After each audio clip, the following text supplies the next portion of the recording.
हमारी खेती के लिए रास्ता दो, हमें हमारी फसल बोने दो। यह गुहार बुल्ढाना जिले के धोत्रा भगनोजी गांव के पीड़ित किसान पिछले 3 दिनों से बुल्ढाना जिलाधिकारी कार्यालय के सामने आमरण अनशन करते हुए लगा रहे हैं। गांव के कम से कम 10 किसान, जिनमें महिलाएं भी शामिल हैं, इस समय धूप बारिश में खुले मैदान में बैठकर अपने हक की लड़ाई लड़ रहे हैं।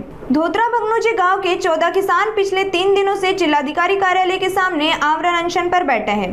किसानों का आरोप है कि गांव के ही एक अन्य किसान ने जबरन रास्ता रोक रखा है, जिससे वे अपनी ही जमीन पर खेती नहीं कर पा रहे हैं। इस कारण बीते 2 वर्षों से 50 एकड़ जमीन पर बुआई नहीं हो सकी।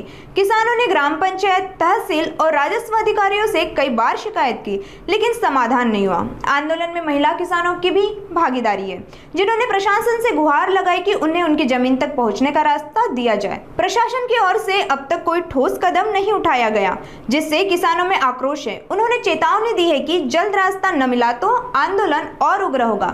आमचा साहेब 143 कलम अंतर्गत आम्ही रस्ता मागितलेला आहे आणि तो त्याचा आदेश 20/10/2024 ला पारित झालेला आहे। आम्ही वारंवार त्यांच्याकडे जातो, त्यांना मागणी करतो, कधी कधी ते आम्हाला नोटीस सुद्धा करतात, परंतु रस्ता खुला करून देत नाही। आणि विशेष असं आहे की 143 अंतर्गत आम्ही रस्ता मागतो आणि तरी तहसीलदार आमचे दिशाभूल करतात की त्याचं दुसऱ्याचं शेत आम्हाला पहिले मोजून पाहिजे असं सांगतात। कारण आदेशामध्ये सरळ लिहिलेलं आहे कचाच्या पश्चिम बाजूने पश्चिम दिशेला पासून तुमचा रस्ता खुला करून द्यायचा म्हणून, परंतु हे अशी दिशाभूल करत आता खासदार साहेबांना सुद्धा मी दिशाभूल केली।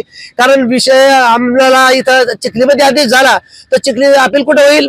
एडीओ साहेबांकडे होईल, कलेक्टर साहेबांकडे होईल। ते काय सांगतात, अपील नागपूरला हायकोर्टात झालेली आहे, हायकोर्टात त्याची अपील होतच नाही आणि त्याचा निकाल लागला होता। इतके सरळ दिशाभूल करतात। आता आमच्या सध्या पेरण्या झालेल्या नाही, पेरणे वाचून आम्ही सर्व पेरण्या खंडित झालेल्या आहे।